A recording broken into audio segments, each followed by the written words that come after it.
সন্তান মলমূত্রে জড়িত আছে,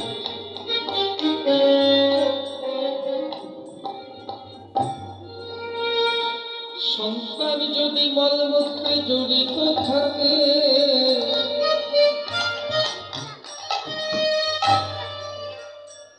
মায়ে কি সন্তানকে ঘৃণা করে?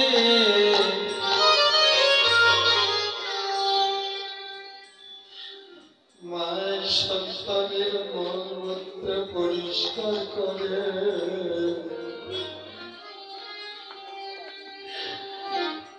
যেমন ভাবে কোলে তোলে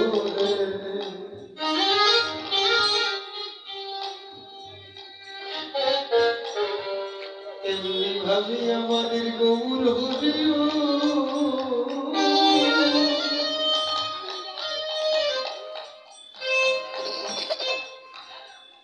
এই জগতে কেউ যদি শত অপরাধী হয়ে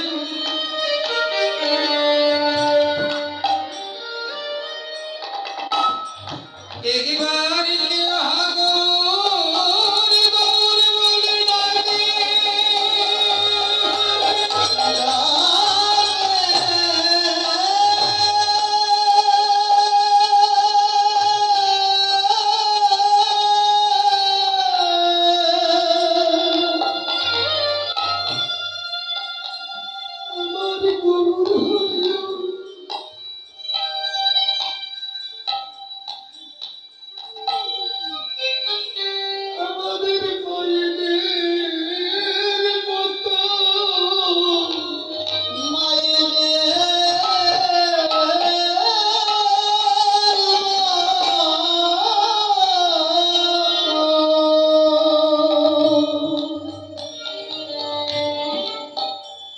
মায়েরা মলমূত্র পরিষ্কার করে কোলে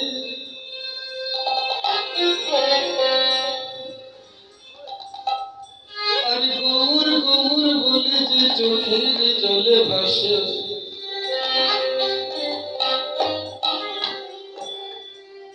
আর পাপ পাপ ধুয়ে মুছে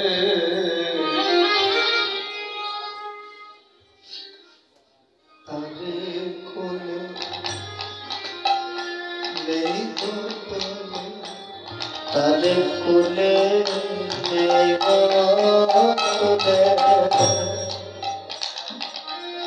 বুঝে তাকে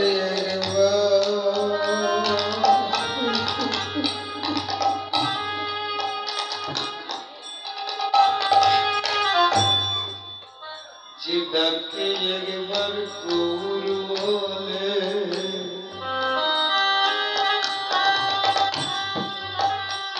তারে কোলে নেব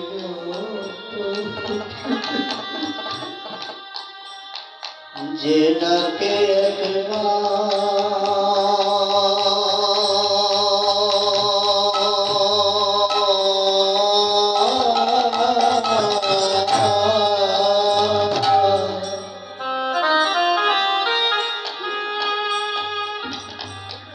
যে ডাকে একবার গৌর বলে তারে কোলে নেব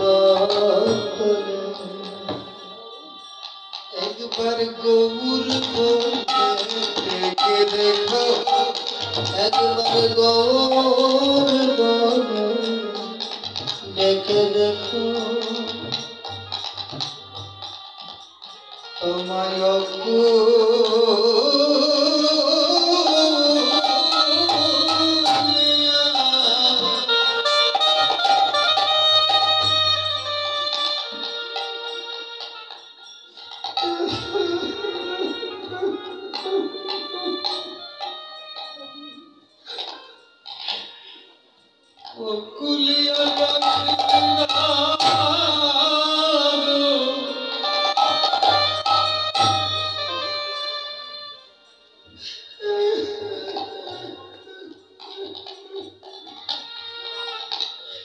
একবার গৌর বলে দেখে দেখো তোমায়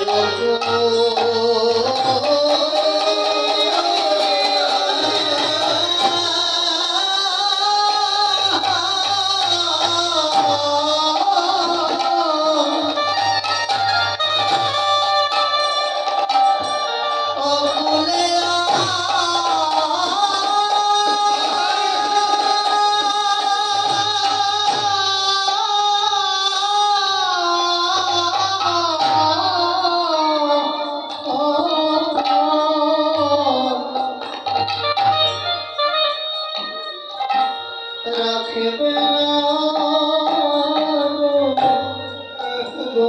বলে দেখো এ জগতের মায়ের যদি সন্তানকে কোলে নেব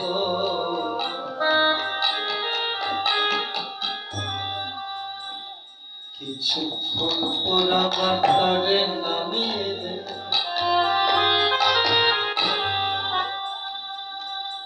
আমার কবুর হতে যদি একবার কাউকে কোলে নেব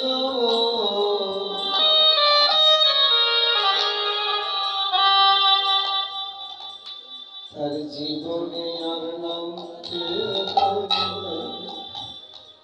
তার জীবনে আর নামতে হয় না আমার গৌর জলে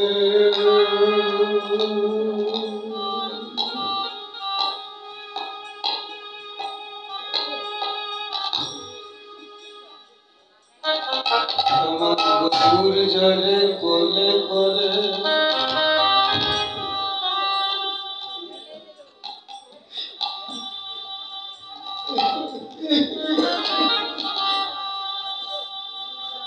তার জীবনে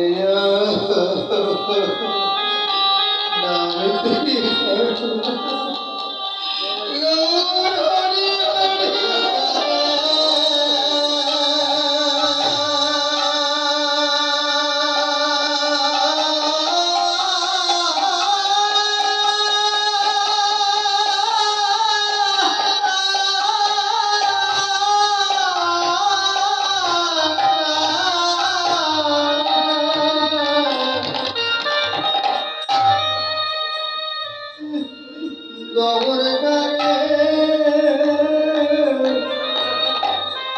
তারে কোলে করে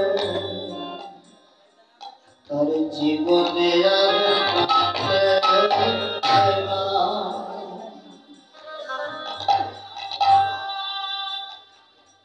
জগতের মহিলা যদি সন্তান কোলে নেব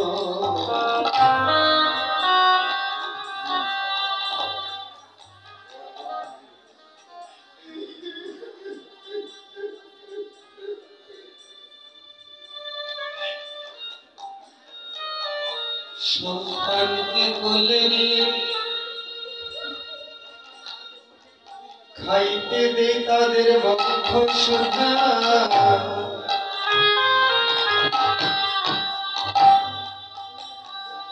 আর আমার গৌর হরি যদি কাউকে কোলে নেব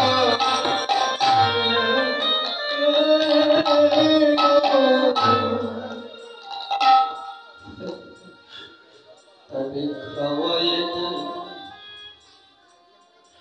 হরিনামের সুধা তাদের খাওয়াইয়া দেয় হরিনামের সুধা তার থাকে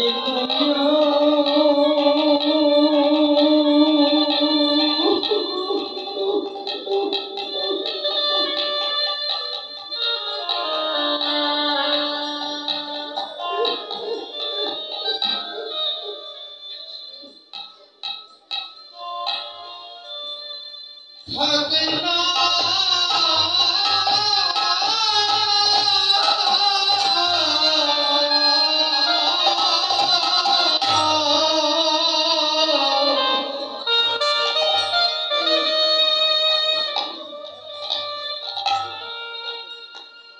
ও তার থাকে না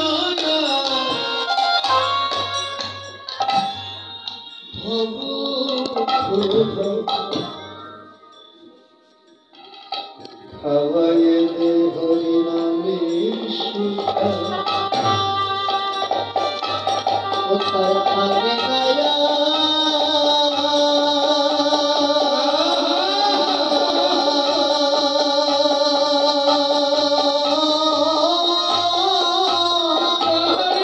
থাকে না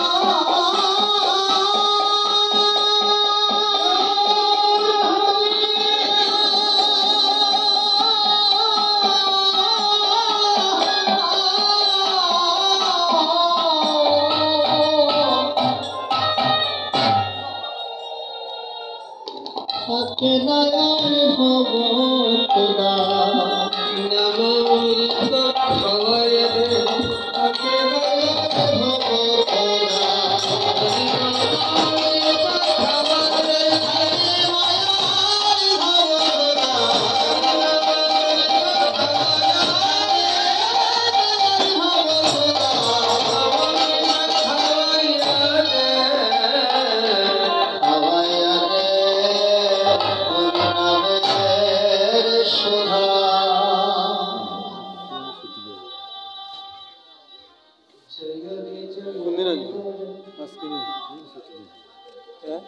श्री सच्चिदानंद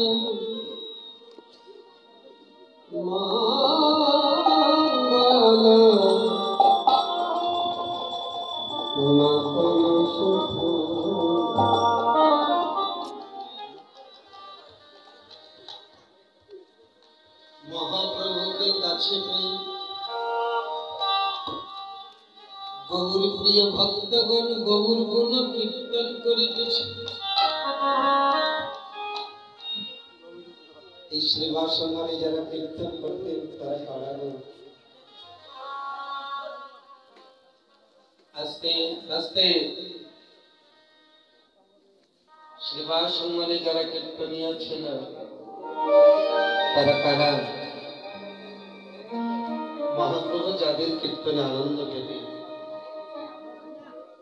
ভাগ্যবান এই মহাজন তাদের নাম বলছে আজ কীর্তন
श्रीवास रामानंद मुकुंद वासुदेव घोष तारा महाप्रभुर कीर्तने माझे माझे मने हय आमादेर এই জগতের কীর্তনিয়ার কীর্তন যদি এত মধুর হয় তো মহাপ্রভুর সাথে যারা কীর্তন করতেন তাদের কীর্তন না জানি কত মধুর ছিল मधुर कंठ संगीत विशाल तारा शुद्ध महाप्रभु की कीर्तन सुनते आर कोথাও कीर्तन करते कीर्तन मधुर कंठ आहा तो तारा महाप्रभु संगीत कीर्तनिया तारा श्रीवास रामानंद महाप्रभुर पार्षद कয়েক রামানন্দ तो एर मध्य যিনি এখানে যে রামানন্দ উনি হয়েছে বসু রামানন্দ রায় রামানন্দ আছে, আরো কয়েক রামানন্দ আছে, এর মধ্যে উনি হয়েছে বসু রামানন্দ। শ্রীবাস রামানন্দ মানে বসু রামানন্দ। মুকুন্দ, মুকুন্দের মধ্যে কয়েক মুকুন্দ আছে, এর মধ্যে উনি হয়েছে মুকুন্দ দত্ত। ওনারা মহাপ্রভুর কীর্তনিয়া বাসুদেব ঘোষ।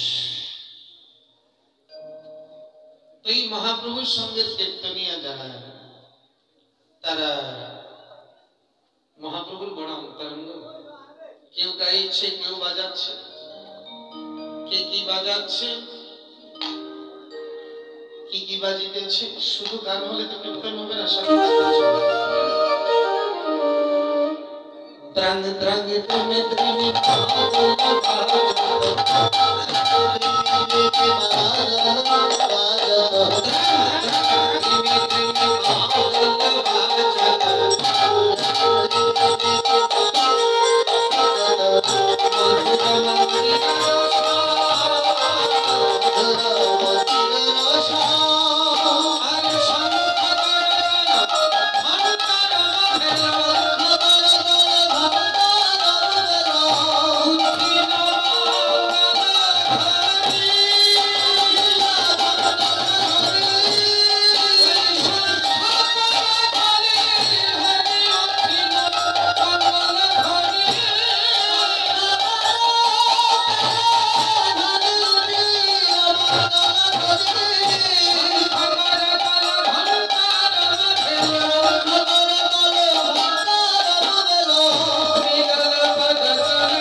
পৃথিবীর যত তাল সব মহাপ্রভুর চরণে এসে শরণ। প্রভু আমাদেরকে সেবায় লাগান। কেননা যত ভালো তাল, যত ভালো সুর হোক না কেন, যদি ভগবানের নাম না হয়, ভগবানের সেবায় না লাগে, তাহলে সব বেকার। ভালো সুর, অনেকে ভালো সুর ভালো গায়, কিন্তু ভগবানের নাম গায় না। তো ভালো সুর হলে কি হবে? শিয়ালের কি সুর কম আছে? শিয়ালের সুর কি কম আছে? আমার থেকে তো ভালো আছে। আমাদের তো মাইক লাগে, শিয়ালের থেকে মাইক লাগে না, মাইক ছাড়াই শুরু করে দেয়। রাত্রেবেলা শিয়াল গান গায় না? শিয়ালের গানটা কি?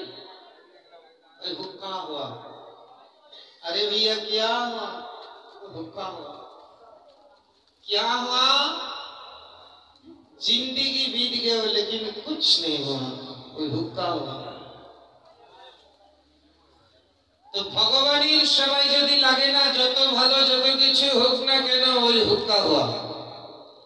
শিয়ালের সুর ভালো কিন্তু হরে কৃষ্ণর হয় না, ওই হুক্কা হুয়া।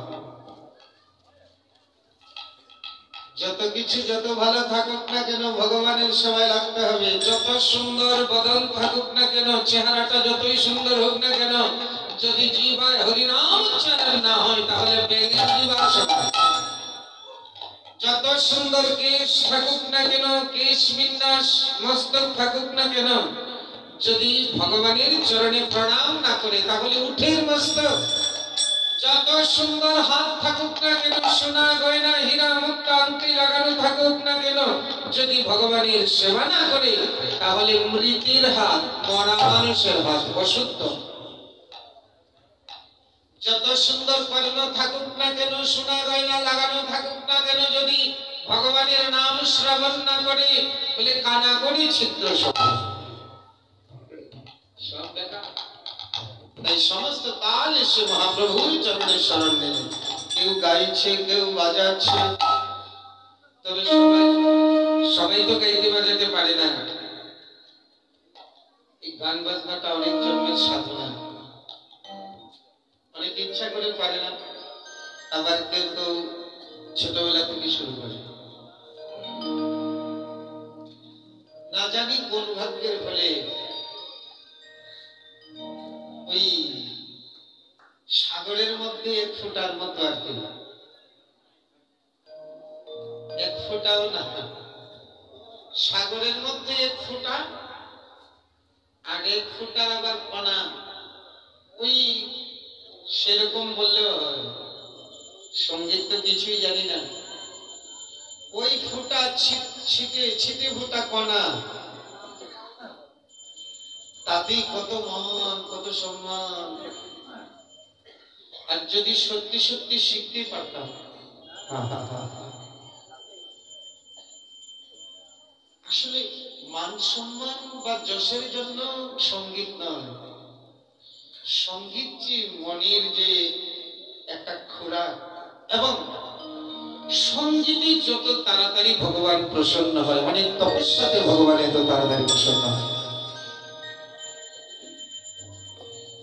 সুরদাস সুরদাস জন্মান্ধ, নিজে পদ লিখতেন আর নিজে গাইতেন, আর ভগবান এসে বসে বসে শুনতেন, সুরদাস আরো গাও আরো গাও।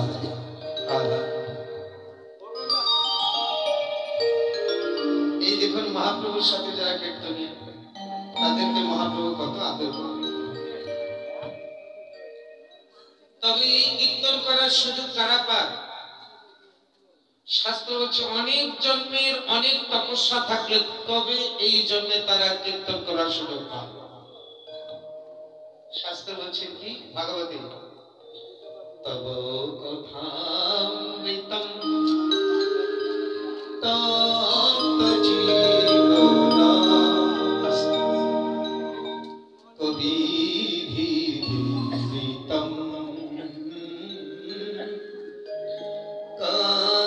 কালমশাপহম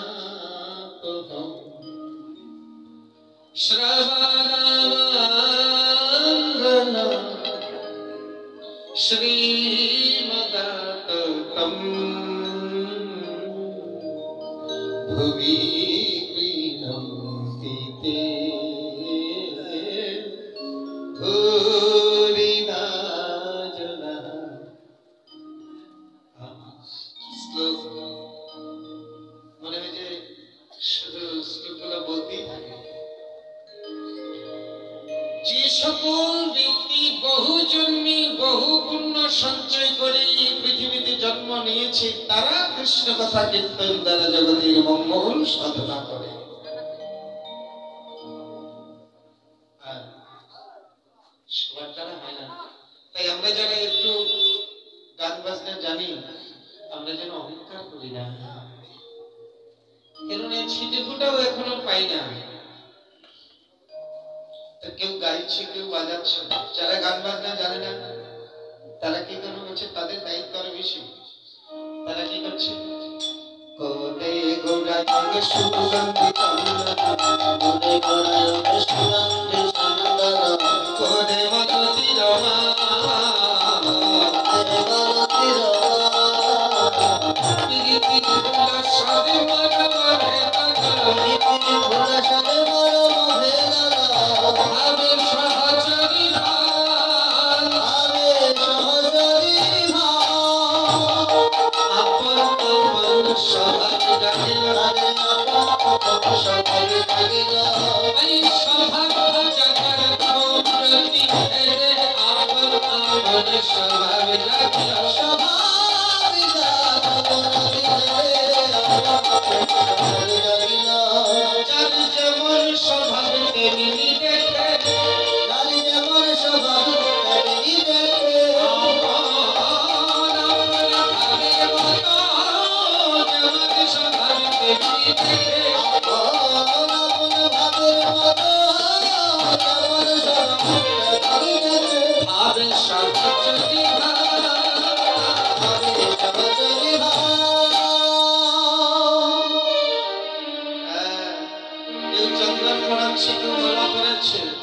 মহাপ্রভুকে দর্শন করে করে এক একজনের এক এক ভাবের উদয় হয়ে গেল।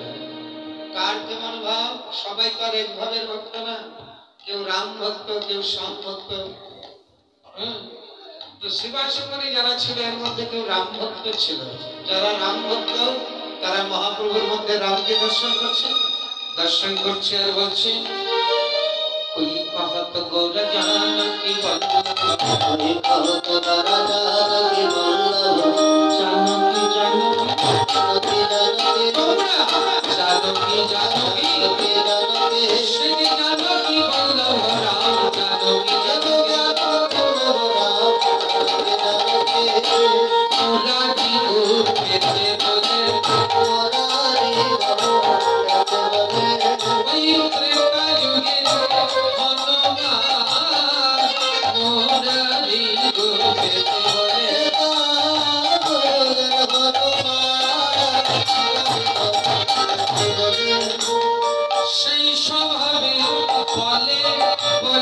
সেই স্বভাবে বলে বলে একদিন হৃদয় ছিঁড়ে দেখিয়েছিল, সেই স্বভাবে বলে বলে একদিন হৃদয় ছিঁড়ে দেখিয়েছিল, সীতারামের যুগল মোরা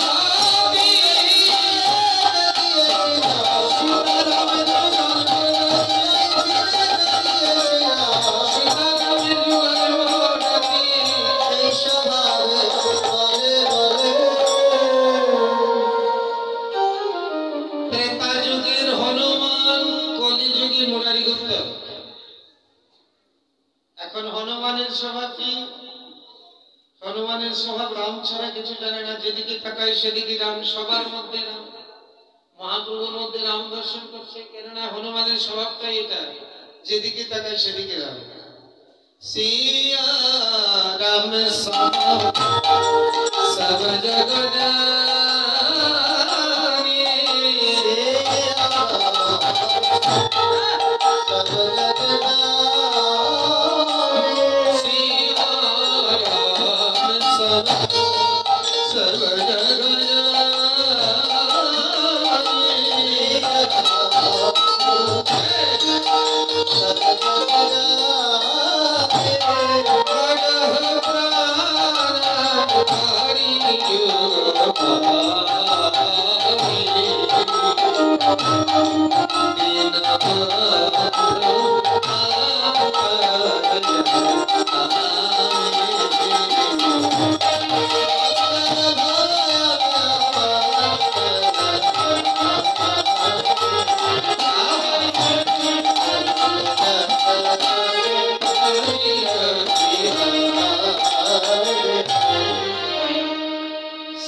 সবার মধ্যে সীতারাম দেখছি।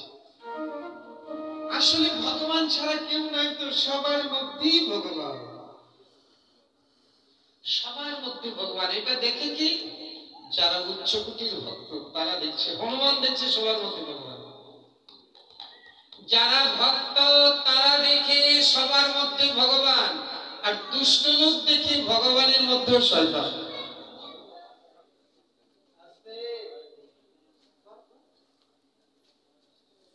যার যেমন ভাব তার তেমন লাভ, যার যেমন নয়ন তার তেমন দর্শন। জন্ডিস যাদের বেশি তারা চাঁদের দিকে তাকালে চাঁদ হলুদ দেখে, তো চাঁদের রং কি হলুদ? ওই যে জন্ডিসের চোখ। তাই যার যেমন চোখ, যার যেমন নয়ন তার তেমন দর্শন, যার যেমন নয়ন তার তেমন দর্শন, যার যেমন ভাব তার তেমন লাভ। তো যারা এই সেবাসনে যারা রাম ভক্ত ছিল তারা মহাপ্রভুর মধ্যে রামকে দর্শন করছে। আবার যারা কৃষ্ণ ভক্ত ছিল তারা বলছে, এই কি দেখছো তুমি, উল্টা পাল্টা বলছো কেন? আমি কি দেখছি জানো? সে যে রাধার প্রিয় বাসবা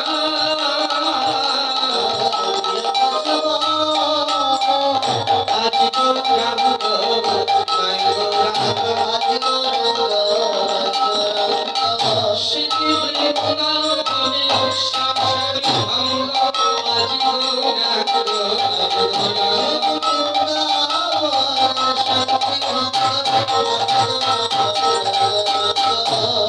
তার সকল অঙ্গ দেশে থাকা, তার সকলে অঙ্গম গেছে শুধু যাইনি দুটি নয়ন আর সকল অঙ্গ গেছে শুধু যাইনি দুটি নয়ন সকল অঙ্গ গেছে তার ভঙ্গি দেখে যায় গো চেনা তার ভঙ্গি দেখে যায় গো চেনা সে যে ব্রজের কালো সোনা ভঙ্গি দেখলে যায় গো চেনা সে যে ব্রজের আলো সোনা ভঙ্গি দেখে যায় গো চেনা রাধার প্রিয় পাঁচবা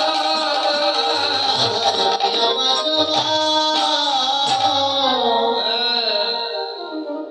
কেউ বলছে রাম কেউ বলছে শ্যাম এই পদ্মে যিনি লিখেছেন বৈষ্ণব পদকবি নয়নানন্দ উনি বলছে তোমরা রাম বলো আর শ্যাম বলো আমি গৌর ছাড়া কিছু জানি না নয়নানন্দের মনে ভাব নাহি তো যায় গৌর আমার গদাধর নয়নানন্দের নয়নানন্দ আমার গদাধরে প্রাণ নয়নানন্দের নয়নানন্দ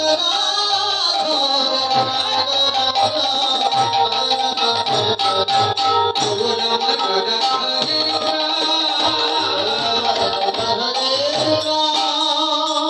যার নয়নে লেগেছে ভালো করে তারে ভজ তোমরা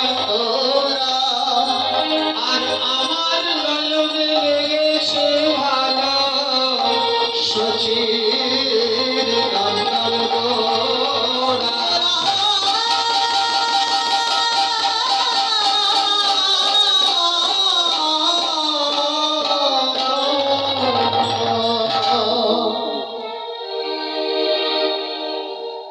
এইভাবে প্রতিদিন কীর্তন হয় সেবা সঙ্গীরা কিন্তু যে দরজা বন্ধ করে মহাপ্রভু আজকে মনে মনে ভাবছিলেন দরজা বন্ধ করে কীর্তন হলে তো জীব উদ্ধার হবে না সবাই আসতে হবে গাইতে হবে শুনতে হবে তবে তো জীব উদ্ধার হবে তাই সবাই যেন আসতে গাইতে শুনতে পারে এর একটা বিধান করতে হবে উনি চিন্তা করলেন কি না এই নামযজ্ঞ মহোৎসব করবেন এই মহোৎসবের বিধান করতে নবদ্বীপ থেকে শান্তিপুরে আসলেন অদ্বৈত প্রভুর ঘরে বসে তিন প্রভু মিলে বিধান করছেন কেমন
সীতা ঠাকুরানী এসে বলছে তা শুনিয়া নন্দ হাসি সীতা ঠাকুরানী আশা শুনিয়া নন্দ হাসি সীতা ঠাকুরানী আসে কাহে কিছু মাধুরা চলবা কাহে কিছু মাধুরা তা শুনিয়া নন্দ নহ চলে বিহারে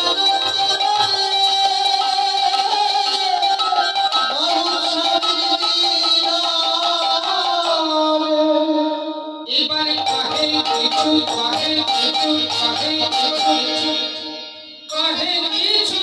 सच्चिदानंद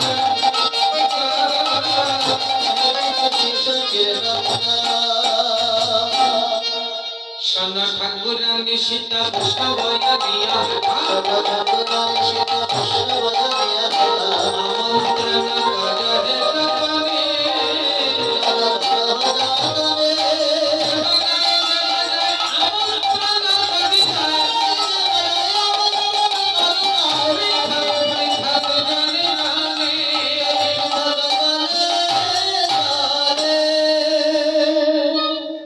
तपने वैष्णव निमंत्रण तारपर যারা যারা গাইতে পারে বাজাইতে পারে তাদের পৃথক পৃথক নিমন্ত্রণ তারপর আজু পন্ন করে তাকে বাধা কীর্তন মণ্ডলী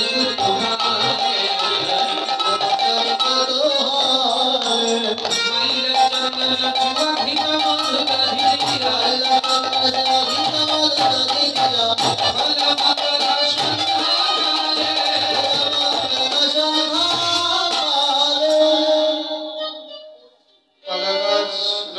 মধুরি ফুলের মালা দিয়ে কীর্তন মন্ডলী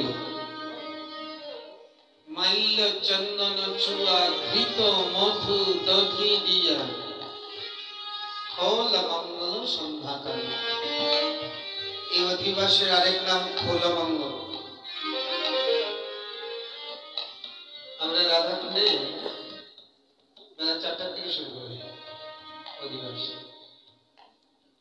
6টার আগে শেষ 6টা বাজে এইরকম খোল মঙ্গল সন্ধ্যাকালে তো সন্ধ্যাকালে মানে অধিবাস শেষ সন্ধ্যা হয়ে গেল এইভাবে আমরা রাধাকুণ্ড অধিবাস খোল মঙ্গল সন্ধ্যাকালে এত বলি গৌড়া গায়ে টাকা দিলা মহোৎসবের করো আয়োজন ভালো করে তাল্লয়া অপুরু চন্দন দিয়া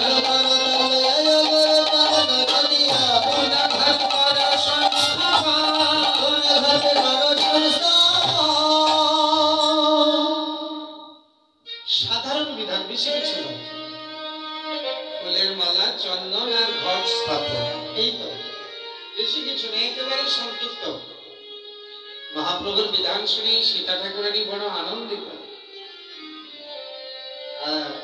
শুনিয়া প্রভুর কথা প্রীতি বিধি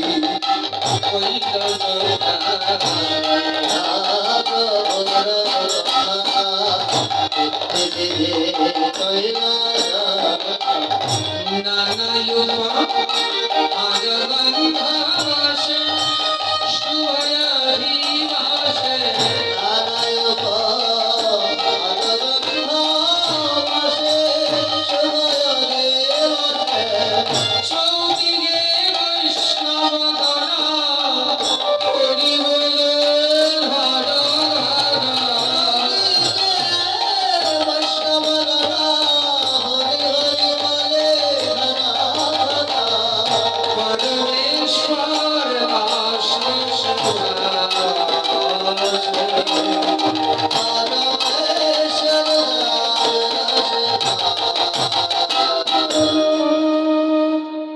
राम आरुबन पूर्ण घट स्थापन आम्रपल्लव सारी सारी तीरवेद ध्वनि करे नारी गणे जय करे आर सबे बोले हरि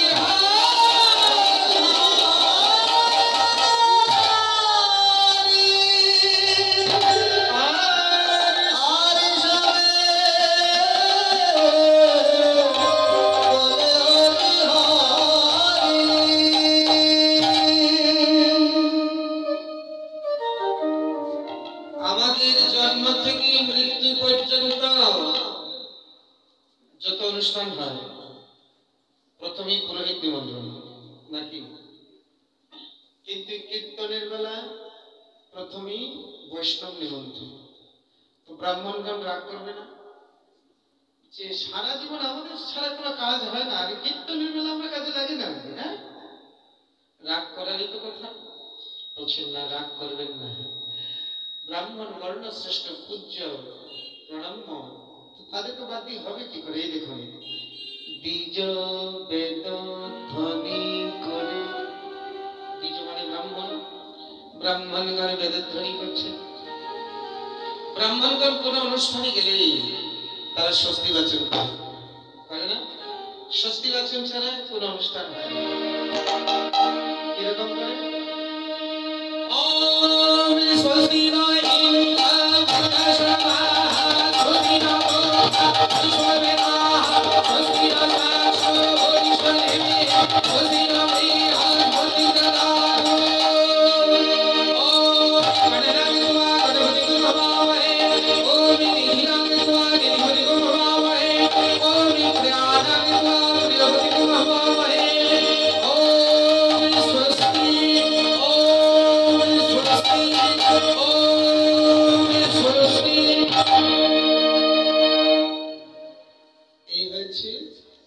ব্রাহ্মণদের বৈদিক মন্ত্র বেদধ্বনি। আচ্ছা, আমরা যারা ষষ্ঠী বাচন বেদধ্বনি জানি না, এগুলো উচ্চারণ সাধারণ ব্যাপার নয়। বাবা, এই বেদের মন্ত্র উচ্চারণ করে না, দাঁত ভেঙে যায়। লেখা আছে একটা, উচ্চারণ করতে হবে আরেকটা।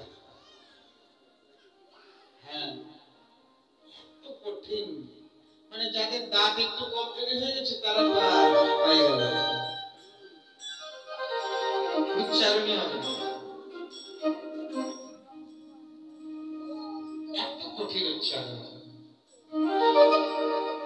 এই দেখুন, এই স্বস্তি বাচনে মন্ত্রটা আছে স্বস্তি ন পূষা, মানে মূর্ধন্য স আকার, কিন্তু এখানে উচ্চারণ হবে স্বস্তি ন পোখা। লেখা আছে স, কিন্তু উচ্চারণ করতে হবে খ। এগুলো কিছু ব্যাকরণের নিয়ম আছে। তো স্বস্তি ন পোখা বিশ্ব, আমরা সোজাসুজি উচ্চারণ করি বিশ্ব, এই তো উচ্চারণ, কিন্তু সংস্কৃতের উচ্চারণ হবে বিশ্ব। এইভাবে উচ্চারণ হবে। আমরা সবাই বলে দিই স্বস্তি, না, এইভাবে হবে না, স্বস্তি। এইভাবে প্রত্যেকটা শব্দ উচ্চারণ করতে হবে। তো খুব কঠিন, সবার দ্বারা সম্ভব না। তো আমরা যারা বৈদিক মন্ত্র উচ্চারণ করা সম্ভব না, তো আমরা কি করব? বলি দরকার নাই, সবে মিলে বলো হরি বল। এই হরি বল বলাটাই একেবারে স্বস্তি বাচন বেদের মন্ত্র, সব কিছু মন্থন করে হরি বল। একবার হরি বল বললে 4 বেদ পাঠের ফল পেয়ে যাবেন।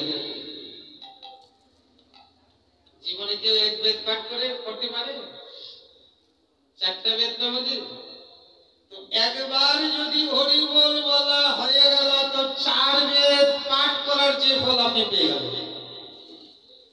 তো এত সহজটা থুয়ে কে এত কঠিনে যায়? দাঁত ভাঙার কি দরকার? হ্যাঁ, তাই আরে সবে বলে হরি হরি।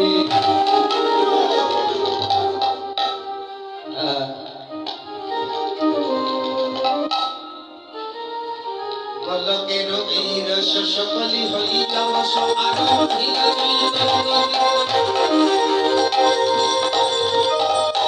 আমরা বৈষ্ণব গণ মরে নিবেদন, সবাই আসি আসি হইবে শ্রবণ। সংকীর্তনের অধিকারী হইলেন নরনারী, বিলাসী শ্রী রঘুনাথ। এই কীর্তন মণ্ডলীর ভার রঘুনন্দনের কাছে, তার কাজ আহ্বানিয়া সভা করে বচন বিনম্র করে আস্বাদিত।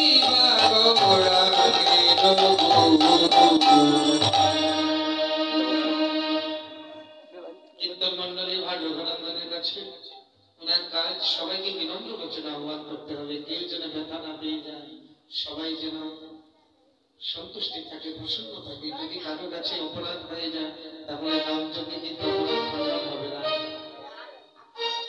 তাই সবাইকে করজোড়ে আহ্বান। এইভাবে মহাপ্রভু বিধান দিলেন, এক একজনকে এক এক কাজের ভার দিলেন। নিমন্ত্রণ শুরু হল। কেমন? নানা প্রভু আয়োজন করি করে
মানে মনোবাসনা পূর্ণ হবে। বাঙালিদের বুদ্ধি বেশি তো, যদি বলেন পূর্ণ হবে তো হরিনাম শুনে আমার 10 তলা একটা বাড়ি আর 20 তলা একটা গাড়ি, না গাড়ির তালা হয় না, আচ্ছা যাই হোক বাদ দেব।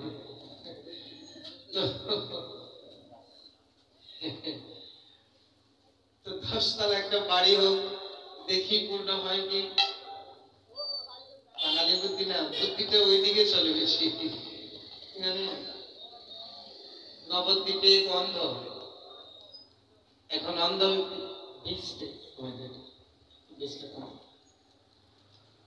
এক অন্ধ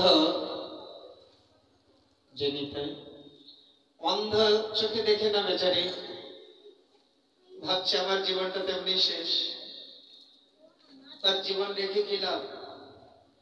ওই গৌরাঙ্গ সেতুর উপর উঠে আর ঝাঁপ দিয়ে গঙ্গাতে পড়ে মরলেও তো শান্তি, গঙ্গাতে মরব। অন্ধ মানুষ, আর কোনো কাজ নাই, ওই গৌরাঙ্গ সেতুর উপর উঠে আর ঝাঁপ দিয়ে মরব। এখন এই গৌরাঙ্গ সেতুতে উঠেছে, গঙ্গার উপর সেতু, তো গৌরাঙ্গ সেতুতে উঠেছে, উঠে ঝাঁপ দিয়ে পড়বে, মরবে তো। ভাবছে জীবনে তো কোনো ঠাকুরের নাম করি নাই, একটু ঠাকুরের নাম করেই মরি, মরবার সময় মরবো যখন একটু ঠাকুরের নাম করেই মরি। এখন কোন ঠাকুরের নাম করবে? আর খুঁজে খুঁজে পেলেন না, শিব ঠাকুরের নাম করি। ওম নমঃ শিবায়, ওম নমঃ শিবায়, ওম নমঃ শিবায়।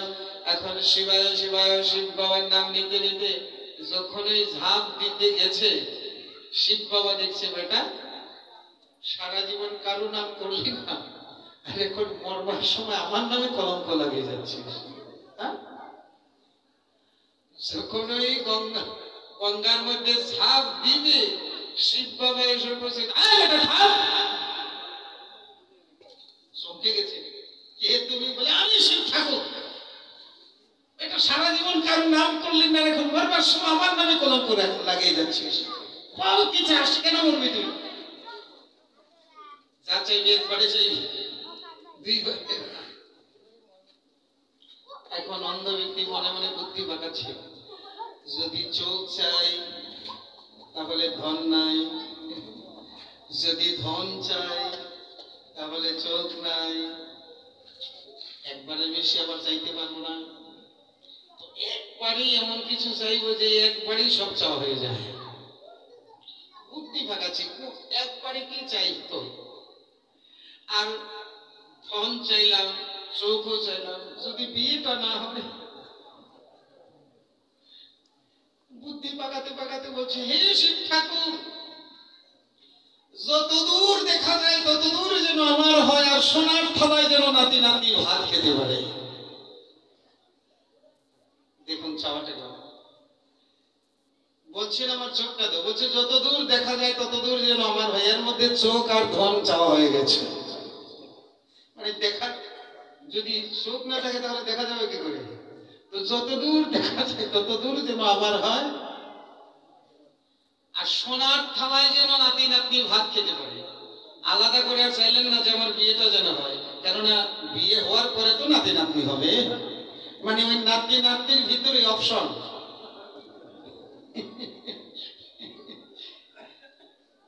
মানে ওই নাতি নাতনির মধ্যেই বিয়েটাও চাপ। শিব বাবা বলছে, বাপ কত ভক্ত পেলাম রে ভাই, তোর মতো এমন।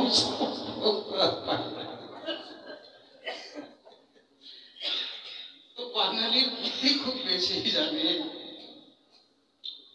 তো আমরা যেমন এইরকম চাওয়া ধরছি না ধরছি যে হরিনাম শুনে আমার একটা 10 তলা বাড়ি হোক, হরি কথা হরিনাম কীর্তন শুনে যদি বলেন 10 তলা একটা বাড়ি হোক, তাহলে আপনার কীর্তন শোনাই হলো না। কীর্তন শুনে মনে এমন হবে যে হে প্রভু আর কিছু চাই না, যেন হরিনাম করে করে শেষের দিনে যেতে হবে। পরিবেক সবার বিলাস, সকলের মনোবাসনা বলে। আজকে যেমন এখানে অধিবাসের দিন আনন্দ, প্রথম যেদিন নবদ্বীপে অধিবাস হয়েছিল সবার মনে আনন্দ, সবাই সবাই জয় জয়কার করছেন।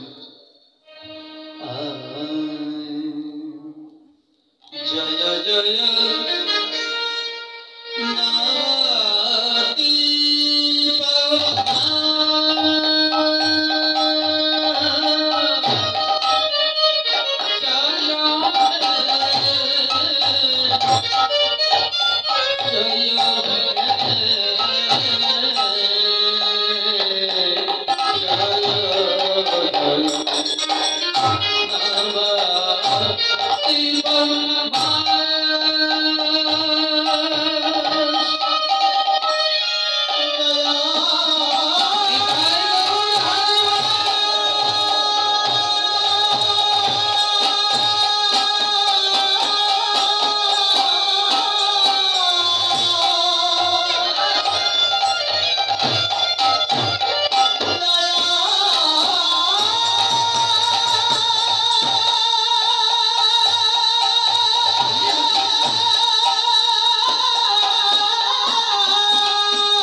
महाप्रभुर आदेश जखन फलमंगले साज करले एबार वैष्णवगण चतुर्दिके आसले चतुर्दिके वैष्णवगण हरि बोले हरे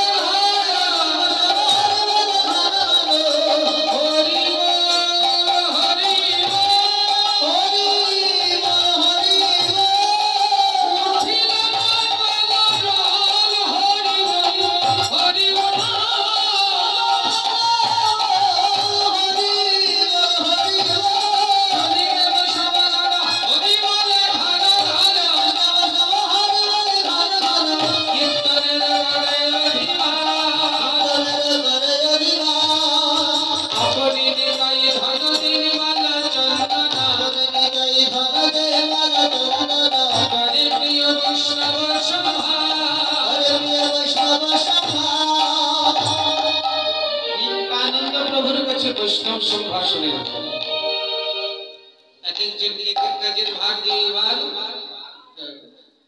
अधिवास शुरू হলো কেউ গাইছে কেউ বাজাচ্ছে কে কি বাজাচ্ছে গোবিন্দ মৃদঙ্গ লইয়া বাজায় তাতা থইয়া থইয়া গোবিন্দ মৃদঙ্গ লইয়া বাজায় তাতা থইয়া থইয়া গোবিন্দ মৃদঙ্গ লইয়া বাজায় তাতা থইয়া থইয়া গোবিন্দ মৃদঙ্গ লইয়া বাজায় তাতা থইয়া থইয়া তাতা থইয়া থইয়া তাতা থইয়া ঠিকি থইয়া ঠিকি থইয়া ঠিকি থইয়া ঠিকি থইয়া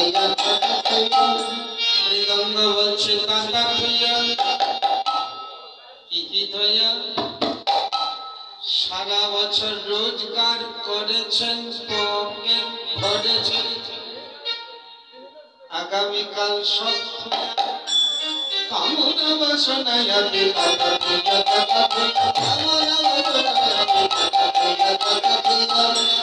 আমারও কিছু কি হিংসানি গায়া এটা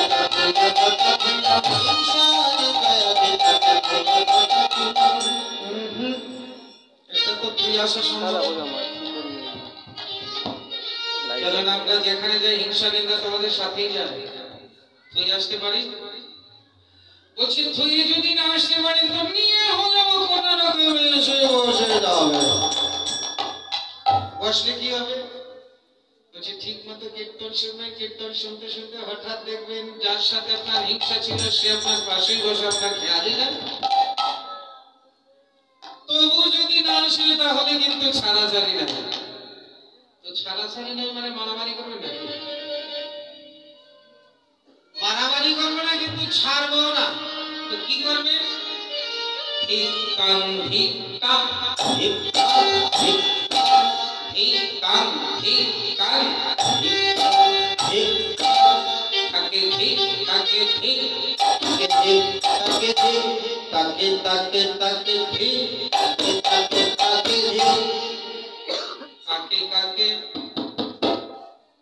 এক নম্বরই বাড়ির পাশে কীর্তন কিন্তু কীর্তন শুনতে আসবে না হয়তো নাকে শ্বশুর তেল দিয়ে ঘুমাবে আর নয়তো টিভি চালিয়ে মোবাইল চালিয়ে ভূত প্রেতের নাচ দেবে তবু কীর্তন শুনতে আসবে না ওই বাড়ির পাশে কীর্তন থেকেও যারা কীর্তন শুনতে আসবে না এক নম্বরে তাকে ঠিক তাকে ঠিক তাকে ঠিক তাকে ঠিক কীর্তন শুনে না যারা তাকে ঠিক তাকে ঠিক কীর্তন শুনে না যারা তাকে ঠিক ও মা কীর্তন আবার শুনে না বলে হ্যাঁ কেমন আছে কীর্তন শুনলে কানে আনন্দে সত্যি দেখেছি সত্যি কথা বলছি কীর্তন শুনলে কানে আনন্দে সূর্য উঠলে সবার ভালোই লাগে কিন্তু একজনের বড় খারাপ লাগে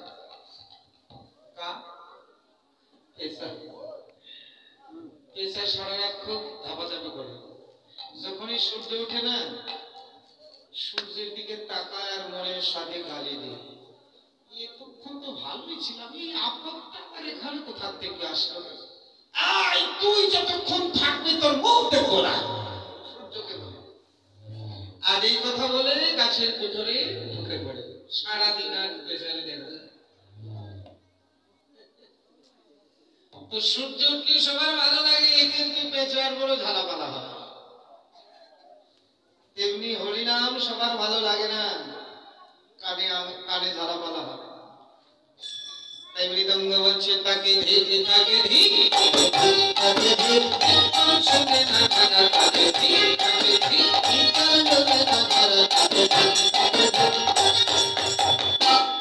একটা ধিক গেল আরেকটা ধিক বলছে অনেকে কীর্তন শুনতে আসবে আসবে তো আসবে কিন্তু সারা বছরের গল্প বস্তা ভরে নিয়ে আসবে আর এসেই খুলে দিবে হ্যাপি কেমন আছে বলে হ্যাপি তো সুখী আছে মৃদঙ্গ বলছে আগামী দিন যারা কীর্তন আসবেন দয়া করে গল্পের বস্তাটা বাড়িতে রেখে আসবে আর যদি কীর্তন আসে জানবে তাহলে কিন্তু তাকে ধিক তাকে ধিক তাকে ধিক বাজে কথা বলবে তারা তাকে ধিক তাকে ধিক বাজে কথা বলবে তারা তাকে ধিক তুই বাড়ির কথা বলবে তারা তাকে ধিক তাকে ধিক বাড়ির কথা বলবে তারা তাকে ধিক পরকালে অতুল চপা পরকালে অতুল চপা করতাল বলছে আমিও কিছু বলবো মৃদঙ্গ বলছে আমি বলবো না ঠিক আছে ভাই বল বলছে আমি এত লম্বা বক্তব্য দেবো না আমি ছোট্ট করে বলবো বলো কি আমি বেশি ঠিক ঠিক দেবো না আমার নামটা তোমরা করো আরে তোমার নাম আমরা জানি এটা আমার মাস্টার ধরে শিখতে হয় নাকি করতাল নাম আমার কেনা জায়গায় বলে জানে ভাই সবাই কিন্তু করে না হরিনাম করতে হবে জানে নাকি সবাই জানে কিন্তু করে কয়জনে জানলে হবে না করতে হবে এই করতাল হচ্ছে করতাল করতাল করতাল করতাল আর কইল না বেতালি বাজ করতাল আর কইল না বেতাল বাজ করতাল। সারা জীবন অনেক বেতাল করেছো।